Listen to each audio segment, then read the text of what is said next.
Hujan lebat dan kabut tebal menutupi keseluruhan Gunung Merapi, mulai dari puncak hingga ke kaki. Dinginnya udara tiada terkirakan.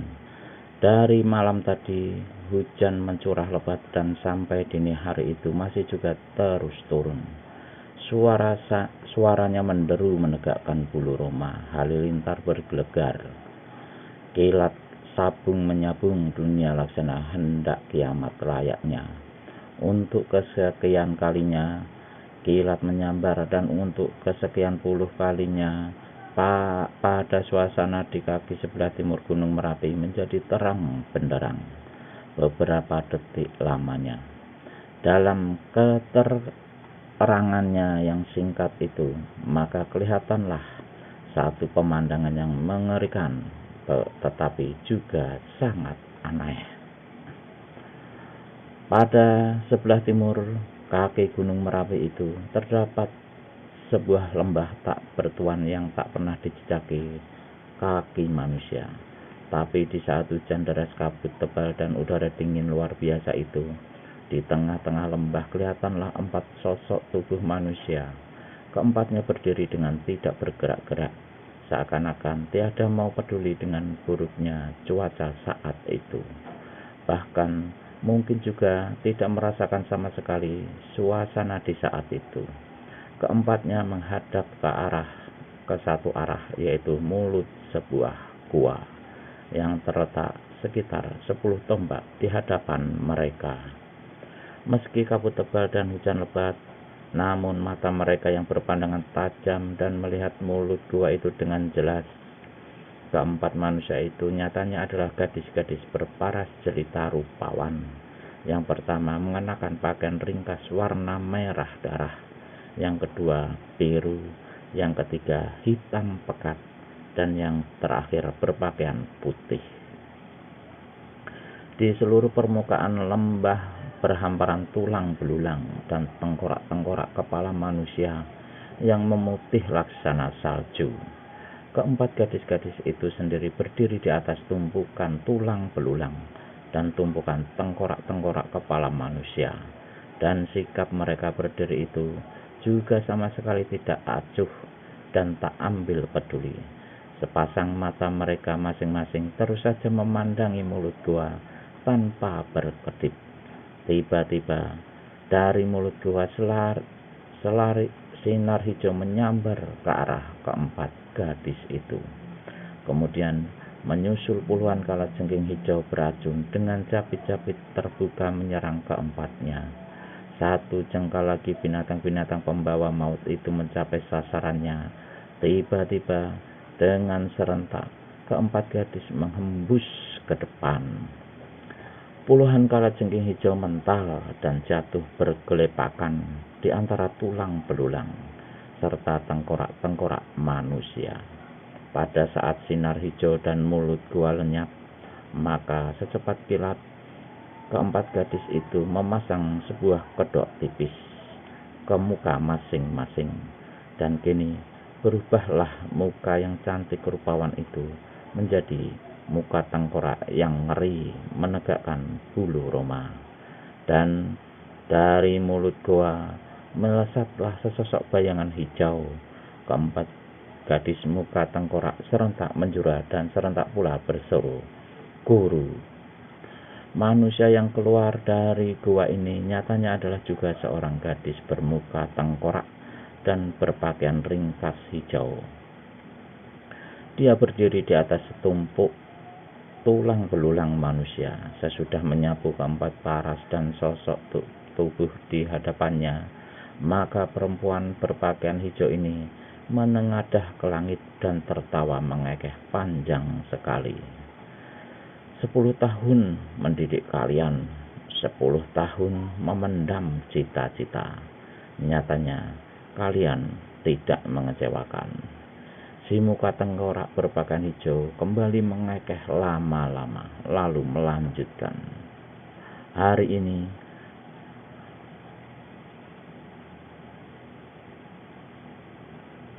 Hari ini adalah merupakan ambang pintu ke arah mencapai cita-cita bersama.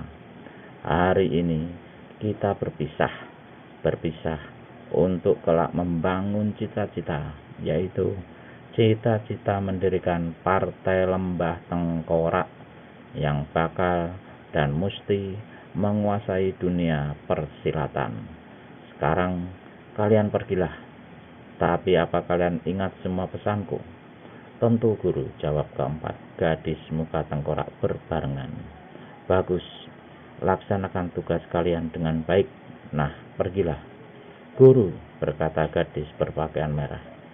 Ada sesuatu yang hendak kau tanyakan, Kala Merah?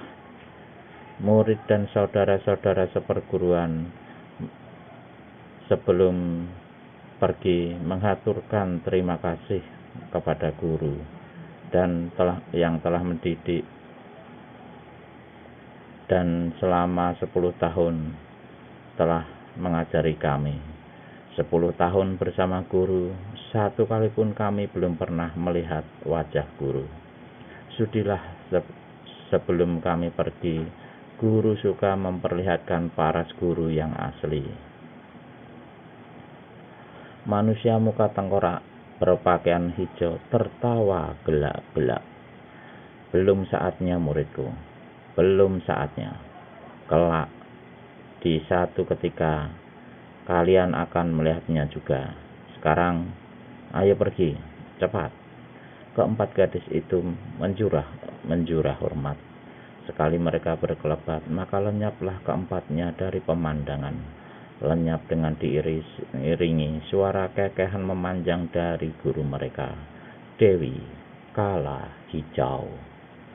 2 bulan kemudian, maka dunia persilatan dibikin gegerlah oleh munculnya 4 dara ganas bermuka tengkorak yang teramat sakti. Dengan hanya bersenjatakan ilmu Kala Hijau, keempatnya telah memusnahkan 2 partai persilatan yang dianggap kuat dan membunuh hampir selusin tokoh-tokoh persilatan dari kalangan putih. Bahkan tokoh-tokoh silat golongan putih pun merasa gentar dengan beberapa bulan sejak munculnya keempat murid Dewa Kala Putih itu, murid Dewi Kala Hijau itu. Maka dunia persilatan diselimuti ketegangan.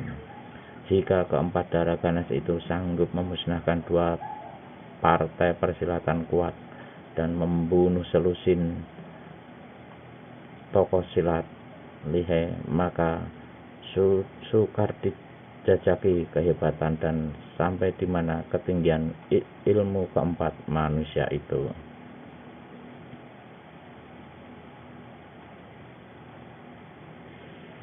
Pada suatu hari di tanggal 1 bulan 2, terlihatlah satu pemandangan baru di tepi Telaga Wangi yang terletak di sebelah selatan Gunung Ungaran. Di tepi telaga saat itu ada sebuah panggung besar yang diberi bergaba-gaba aneka warna. Di depan panggung berderet-deret puluhan buah kursi yang diduduki oleh tamu-tamu yang kesemuanya adalah tokoh-tokoh dunia persilatan yang tak dapat disangsikan lagi kelihaiannya. Hari itu adalah menjadi satu hari penting dalam catatan lembaran dunia persilatan, karena saat dan di tempat itulah akan diresmikan berdirinya satu partai baru di dunia persilatan yang telah mengambil nama Partai Telaga Wangi. Partai yang baru muncul ini banyak mendapat perhatian dan sorotan partai-partai serta tokoh-tokoh persilatan lainnya, karena ketua Partai Telaga Wangi ini adalah seorang tokoh silat termasyhur di Jawa Tengah yang memegang gelar sebagai Dewa Pedang. Dewa Pedang atau yang nama aslinya Brajaguna adalah tokoh silat aliran putih dan mempunyai kelihaian mengagumkan dalam permainan pedang, sehingga tak percuma dunia persilatan meletakkan gelar Dewa Pedang kepadanya. Beberapa saat kemudian terdengarlah suara tiupan terompet. Puluhan pasang mata dari para tamu yang hadir dilayangkan ke atas panggung. Ketua Partai Telaga Wangi munculkan diri diiringi oleh istri 3 orang anak laki-lakinya, dan keseluruhan anak-anak murid partai yang membawa panji-panji serta lambang partai, yaitu sebuah bendera yang disulam dengan gambar sebuah pedang serta bunga mawar. Dewa Pedang seorang laki-laki separuh baya, bertampang gagah, sikapnya tenang, langkahnya enteng, sedang pedangnya tergantung di pinggang kiri. Keseluruhan sikap dan gerak-geriknya membayangkan wibawa yang besar. Istri Dewa Pedang yang berpakaian ringkas dan bernama Suwita adalah juga seorang yang berpengetahuan silat tinggi. Meskipun tidak selihai suaminya, tapi dalam ilmu pedang, perempuan ini tidak bisa dianggap remeh. Pada parasnya yang cantik jelita itu kelihatan bayangan kejantanan, keras hati, dan berani. Di belakang menyusul 3 pemuda berparas keren. Ketiganya adalah anak-anak Dewa Pedang yang dengan sendirinya tentu pula memiliki kepandaian silat yang tinggi. Anak yang tertua bernama Indrajaya, yang tengah Jayeng Rana, dan yang bungsu yang menjadi kesayangan Dewa Pedang dan istrinya ialah Braja Sastra. Dewa Pedang dan istri serta ketiga putra mereka duduk di belakang panggung di kursi yang sudah disediakan, sedang anggota partai berdiri berderet di belakang mereka. Sementara suara trompet masih terus menggema, maka sepasang mata ketua partai Telaga Wangi menyapu ke arah puluhan tamu.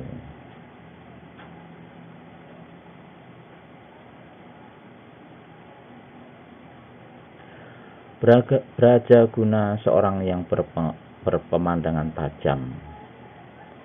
Sekali saja matanya menyapu ke arah para hadirin, maka segeralah dia dapat menyimpulkan bahwa para tamunya itu terbagi dalam 3 golongan. Pertama ialah golongan aliran putih yang berhati polos dan menjadi sahabat-sahabat terbaik dari partai yang hendak didirikannya. Golongan kedua yakni tokoh-tokoh silat yang dulunya pernah menjadi musuhnya, dan tentu saja kehadiran mereka dalam peresmian berdirinya partai Telaga Wangi saat itu diragukan itikat baiknya. Golongan yang ketiga ialah tokoh-tokoh silat baru, tapi yang sudah agak dapat nama dalam kalangan persilatan, namun tak dapat dipastikan di golongan mana mereka berdiri sebenarnya. Suara trompet berhenti. Ketika suara tiupan trompet berhenti, maka ketua partai baru diikuti oleh keseluruhan anggota partai yang ada di atas panggung mendongak ke atas. Tangan kiri lurus-lurus ke bawah, sedang tangan kanan dilintangkan di dada. Maka serentak dengan itu, mereka pun berseru dengan suara gegap gempita. Hari 1 bulan 2, peristiwa besar dan penting di tepi telaga partai baru membuka lembaran sejarah partai Telaga Wangi. Ialah namanya.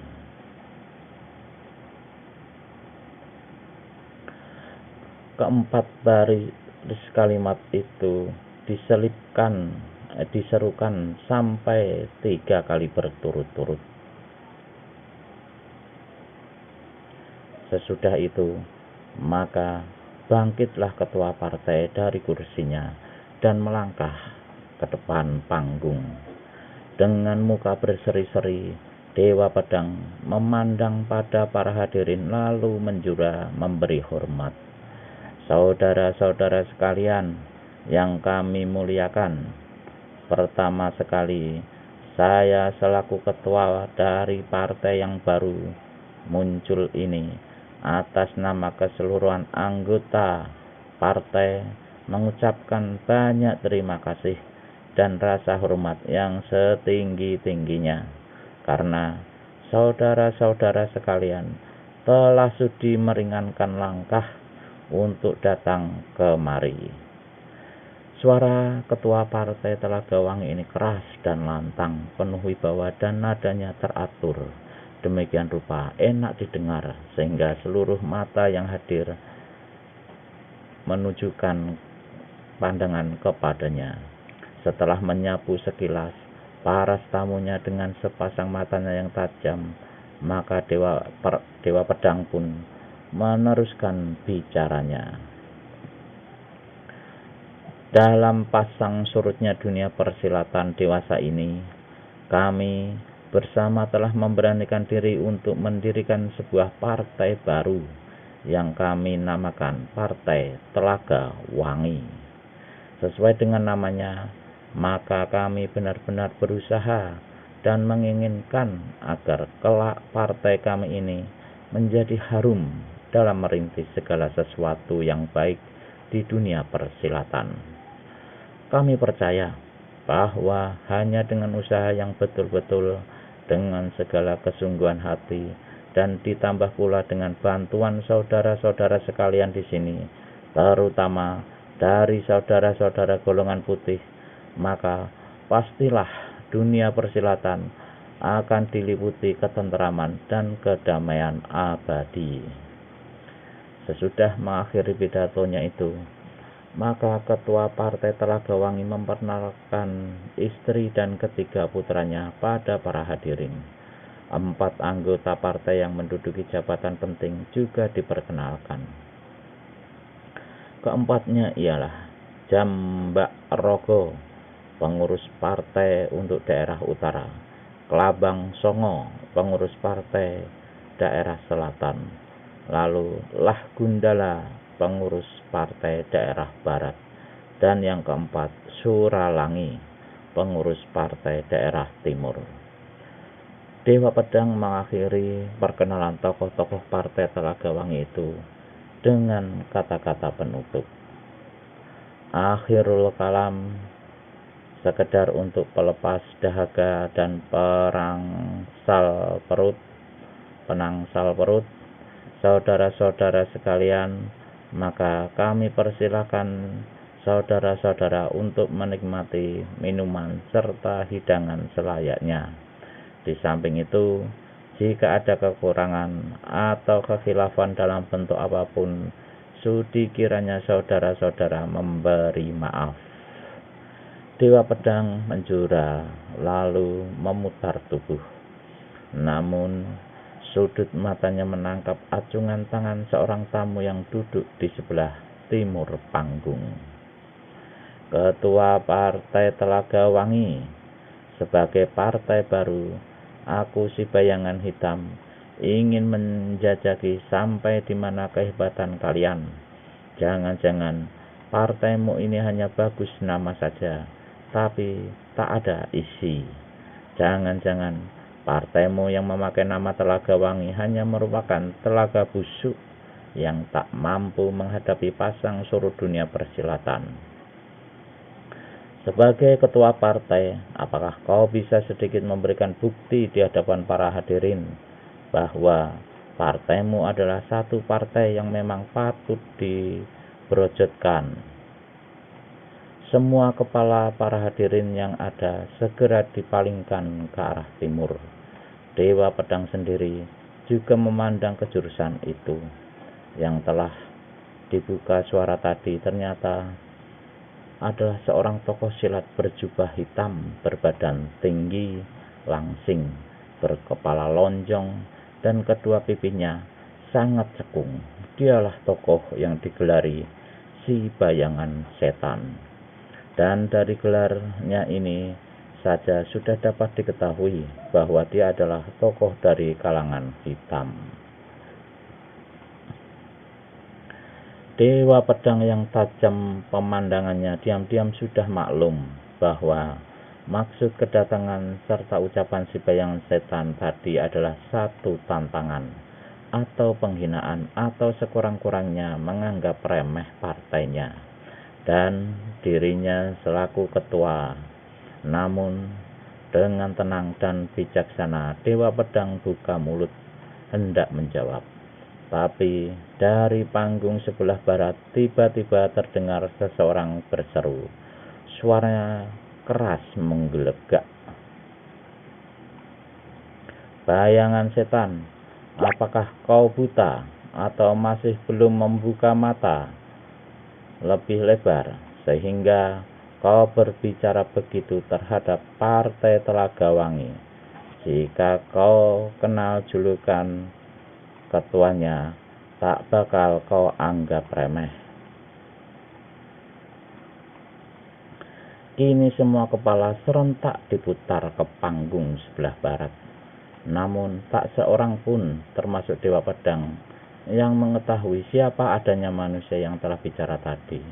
Ini memberi kenyataan bahwa siapapun adanya orang itu, maka dia pastilah memiliki tenaga dalam yang tinggi dan ilmu memindahkan suara yang lihai. Meskipun orang itu berada di sebelah selatan atau utara, namun suaranya dipindahkan sehingga kedengarannya dari arah barat atau timur. Karena tak mengetahui siapa yang bicara, maka si bayangan setan dengan penasaran berseru. Nama Dewa Pedang memang cukup dikenal karena permainan pedangnya yang boleh juga. Tapi aku bertanya dan bicara tadi bukan ditujukan untuk dirinya sendiri, melainkan untuk keseluruhan Partai Telaga Wangi, atau mungkin semua anggota partai baru ini sekaligus memiliki gelar sebagai Dewa Pedang.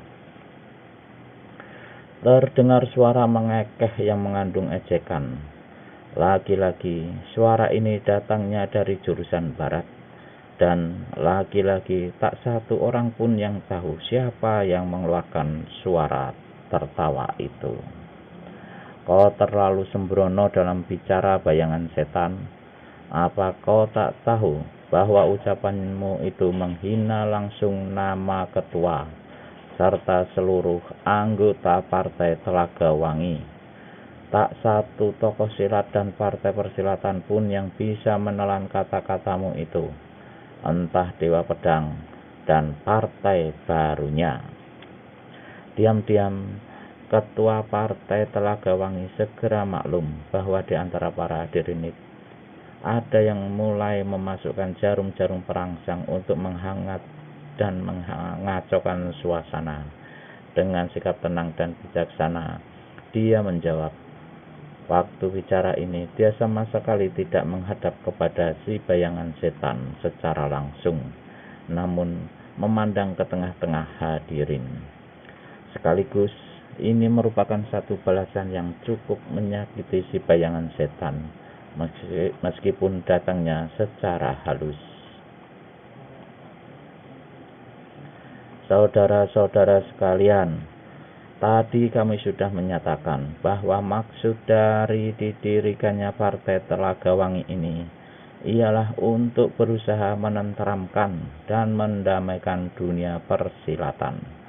Sebagai partai baru, kami memang belum punya nama, tetapi justru bukan namalah yang ingin dikejar oleh partai kami. Apa perlu nama hebat kalau kehebatan itu artinya hanya untuk merusak belaka? Untuk kedua kalinya, maka si bayangan setan merasa disakitkan hatinya oleh kata-kata Dewa Pedang itu.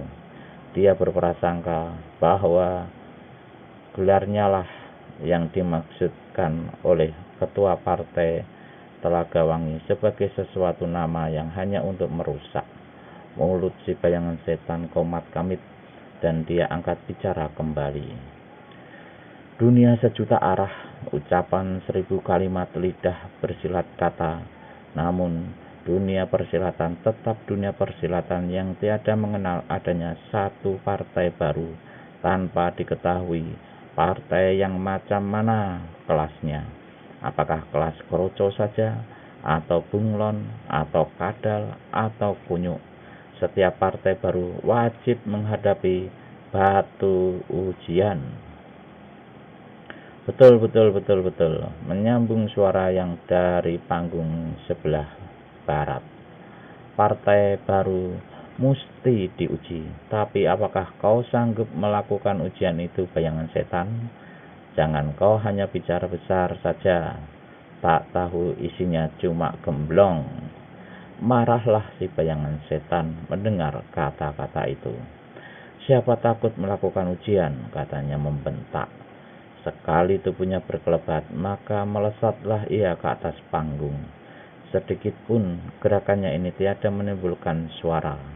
Salah seorang tokoh silat dari aliran putih yang ada di antara para tamu berbisik pada seorang kawannya di sebelahnya. Bayangan setan memang dikenal kehebatannya, tapi kalau untuk menghadapi Dewa Pedang, dia akan sia-sia saja. Kawan yang diajak bicara mengangguk-anggukkan kepalanya. Mari kita saksikan saja, katanya, sambil memandang kembali ke atas panggung. Sementara itu, dalam suasana yang hangat itu, mulai terdengar suitan-suitan dan sorak-sorai sebagian yang hadir untuk memberi semangat pada si bayangan setan. Dan si bayangan setan menjadi pongah. Sambil memandang kepada para tamu, dia berkata, "Kalian semua, lihatlah, buka mata lebar-lebar.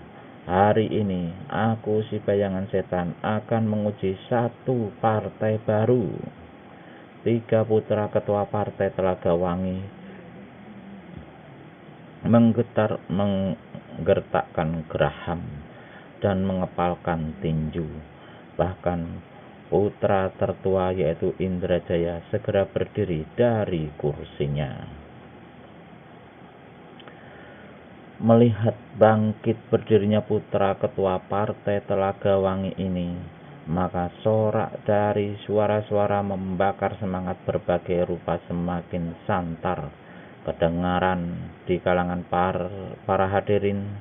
Dewa Pedang menyipitkan mata kepada Indrajaya. Putra tertua yang melihat isyarat ini segera hentikan gerakannya. Kemudian dengan segala kegeramannya yang ada terpaksa duduk ke kursi kembali. Hahaha. Terdengar suara tertawa bergelak si bayangan setan. "Apakah aku datang ke panggung ini hanya untuk dianggurkan saja?" ujarnya mengejek. Dengan tenang, ketua partai Telaga Wangi memutar kepalanya ke ujung paling kanan, di mana berdiri seorang pemuda berpakaian ringkas, berbadan tegap, dan berkumis kecil. Dia adalah Chandramasa, seorang murid atau anggota partai tingkat muda yang paling pandai.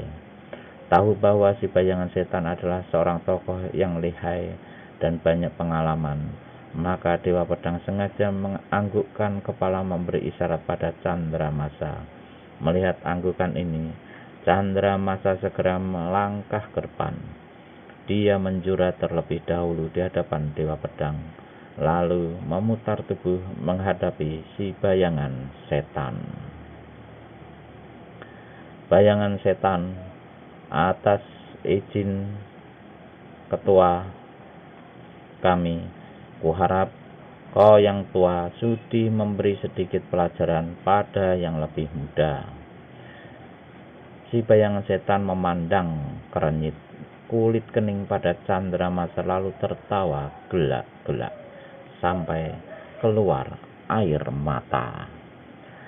"Ketua partai Telaga Wangi," katanya pada Dewa Pedang sambil mengucap-ngucap matanya, "kau ini mau main badut-badutan atau apa sampai menyuruh bocah yang masih bau tetek ini menghadapi aku?" Semua pihak partai Telaga Wangi gusar sekali menerima penghinaan dan perendahan begini rupa. Terlebih-lebih Chandramasa. Kedua rahangnya kelihatan bertonjolan.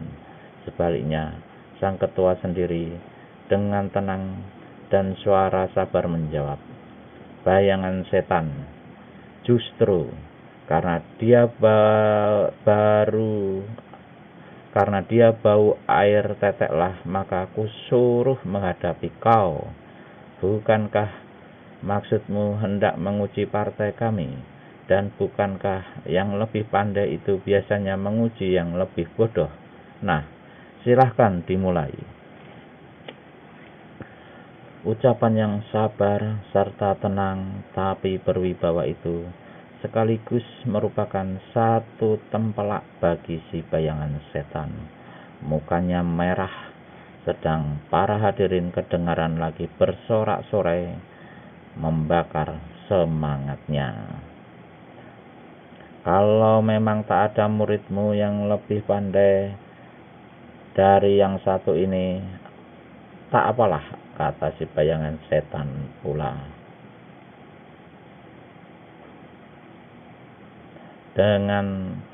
Kemudian dengan congkaknya dia menambahkan, untuknya ku beri kesempatan bertahan sampai 3 jurus. Kalau dalam 3 jurus tubuhnya tidak terpelanting keluar panggung, jangan panggil aku si bayangan setan, dan aku akan mengaku kalah padanya. Si bayangan setan tepukkan kedua telapak tangannya. Ayo mulailah, katanya. Aku yang muda, mana berani mulai lebih dahulu. Menurut aturan, yang lebih tua dan yang mengujilah yang mesti maju lebih dahulu, jawab Candramasa. Si bayangan setan menyeringai buruk. Baik, bila kau punya senjata, keluarkanlah. Candramasa tersenyum. Selama lawan bertangan kosong, aku, murid partai Telaga Wangi, tetap akan menghadapinya juga dengan tangan kosong.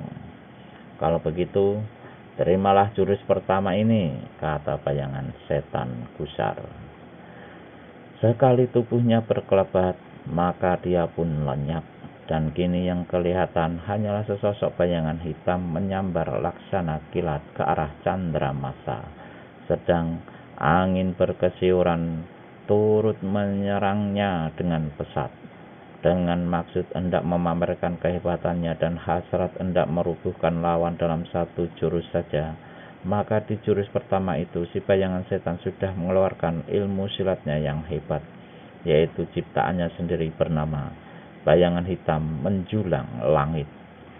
Candramasa terkejut melihat lenyapnya tubuh lawan, dan kini bayangan hitam serta angin pesat menyambar ke arahnya. Namun dalam terkejutnya, murid yang sudah terdidik ini tetap berlaku tenang dan tidak kehilangan akal. Dengan cepat dijatuhkannya dirinya ke lantai. Begitu tubuh lawan dilihatnya lewat di atasnya, pemuda ini segera lancarkan pukulan tangan kosong. Tapi pada detik itu pula si bayangan setan bergerak memutar, dan laksana badai kaki kanannya menyambar ke arah tangan yang memukul. Walau bagaimanapun kehebatannya, tangan tak akan menang melawan kaki. Sambil tarik pulang tangannya, Candramasa berguling di lantai. Tendangan lawan menghantam angin kosong. Jurus pertama yang cukup mendebarkan berlalu sudah, dan dari panggung arah sebelah barat terdengar suara tertawa manusia yang tadi. Bayangan setan, nyatanya namamu kosong belaka. Bocah yang katamu masih bau air tete itu tak sanggup kau hadapi. Hati si bayangan setan laksana dibakar. Pemuda, suaranya bergetar tanda amarah. Giliran kau sekarang untuk memulai.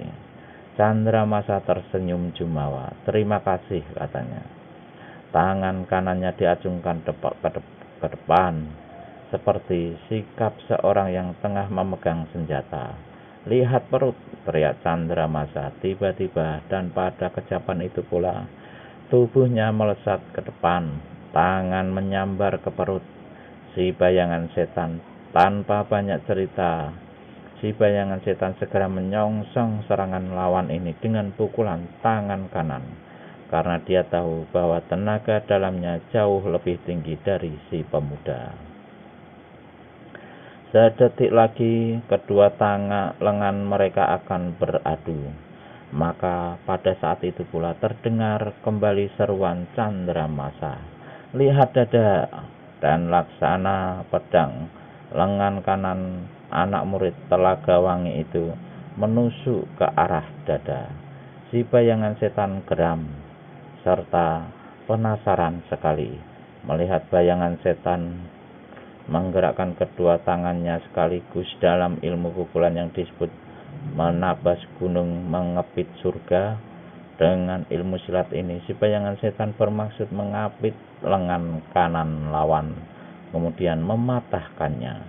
Tapi lagi-lagi si bayangan setan tertipu, karena begitu dia merasa ilmu silatnya tadi akan berhasil mencelakai lawan, tiba-tiba Candramasa berseru keras, "Awas leher!" Dan laksana pedang lengan kanannya berkiblat menyabut dan menderu ke batang leher si bayangan setan. Iya, si bayangan setan membentak nyaring sehingga lantai panggung yang terbuat dari papan menjadi bergetar, sedang tubuhnya sendiri lenyap dari pemandangan. Dengan ilmu meringankan tubuh, Candramasa meskipun kalah pengalaman masih dapat melayani lawan dalam jurus kedua yang hampir tamat dan mencapai puncaknya itu. "Jaga kepala!" seru murid kepala Telaga Wangi itu, sewaktu lengan lawan menebas ke arah leher si bayangan setan berhasil mengelakkan. Dan kini begitu mendengar seruan lawan, maka tak ayal lagi dia segera merunduk cepat dan laksana kilat menyodokkan ke depan dua jotosan sekaligus. Satu menyerang dada, satu menyerang ulu hati. Namun cara mengelak dan menyerang yang dilancarkan oleh si bayangan setan ini terlalu kesusu dan sembrono sekali. Lengan lawan yang memang disangkanya hendak menetak kepalanya tiba-tiba dengan kecepatan yang luar biasa berputar ke bawah dan naik lagi ke atas di antara kedua lengannya, dan buk, tubuh si bayangan setan terjajar ke belakang. Tangan kanannya mengusap-usap dada yang kena terpukul. Sorak-sorai para hadirin tiada terlukiskan. Banyak di antara mereka yang benar-benar mengagumi kegesitan dan kecepatan serta kehebatan permainan silat Candramasa. Meski muda, belia, dan baru muncul di dunia persilatan, namun telah berhasil melayani nama besar si bayangan setan, bahkan mengalahkannya dalam 2 jurus pertandingan. Candramasa menjura kepada para hadirin, dan karena merasa bahwa pertandingan tersebut sudah selesai, di mana dia berhasil memukul lawan dalam jurus kedua tadi, maka Candramasa memutar tubuh dan siap-siap untuk menjura ke hadapan guru atau ketua partai Telaga Wangi untuk kemudian kembali ke tempatnya. Namun di saat itu pula terdengar sentakan si bayangan setan. "Orang muda, tunggu dulu, aku masih belum kalah." Pihak partai Telaga Wangi yang lebih-lebih Candramasa sendiri jadi terkejut dan heran. Demikian pula para hadirin. "Bayangan setan, apakah maksudmu?" tanya Candramasa pula. "Aku belum kalah, aku sama sekali tidak mengaku kalah." Candramasa hendak menyahuti, namun dari deretan hadirin sebelah barat lagi-lagi terdengar suara manusia yang tak dikenal tadi. "Bayangan setan, apakah kau betul-betul punya hati setan dan bermuka tembok? Sudah kena digebuk dalam 2 jurus masih mau menantang? Sesuai dengan janjimu, mestinya kau sudah minggat dari atas panggung dan tak perlu memakai gelar si bayangan setan lagi." "Keparat bangsa rendah," hardik si bayangan setan sambil memutar badannya ke arah barat. Pandangan mata liarnya dan memancarkan amarah yang meluap. Jika punya nyali, harap unjukkan diri dan naik ke atas panggung. Jawaban dari panggung sebelah barat adalah suara tertawa mengekeh yang membuat semakin meluapnya amarah si bayangan setan. Pemuda yang katamu masih bau air tetek itu saja belum sanggup kau hadapi, apalagi mau menantang aku. Si bayangan setan benar-benar kehilangan muka diejek demikian rupa di hadapan sekian banyak tokoh-tokoh persilatan. Bocah bau air tetek ini masih mending dari kau yang tak punya nyali untuk naik ke atas panggung. Kemudian dengan cepat si bayangan setan memutar tubuh menghadapi Chandramasa kembali. Tangan kanannya bergerak ke balik jubah dan sesaat kemudian dia sudah memegang sebuah senjata berbentuk pendayung yang terbuat dari besi hitam legam. Orang muda, harap keluarkan kau punya senjata, dan mari hadapi lagi aku barang 1-2 jurus, kata si bayangan setan pula. Melihat gelagat yang tak baik ini sedang di pihak hadirin, ada yang terus bersorak membakar semangat si bayangan setan, dan ada pula yang memaki manusia ini. Maka ketua partai Telaga Wangi segera berkata, saudara bayangan setan, kuharap kau sudah menuruti segala aturan yang kau buat sendiri tadi, dan mohon supaya meninggalkan panggung. Bukankah maksudmu untuk menguji terhadap partaiku sudah kesampaian? Dan kami berterima kasih atas kesediaanmu untuk mau melakukan ujian itu tadi. Jika aku bisa buat aturan, aku bisa pula melanggarnya, jawab si bayangan setan dengan suara keras lantang. Betul, kata Dewa Pedang dengan suara mengandung kesabaran. Diusahakannya agar dalam suasana panas itu tidak sampai terjadi kericuhan dan kekeruhan. Tapi karena saat ini kau berada di tempat kami, maka kau juga wajib mengikuti segala aturan kami. Sekurang-kurangnya kau harus menghormati kepada aturan kalangan persilatan.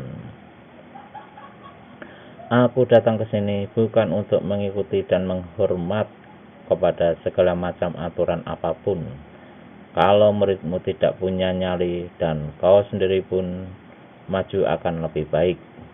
Kelamlah para keseluruhan anggota partai Telaga Wangi.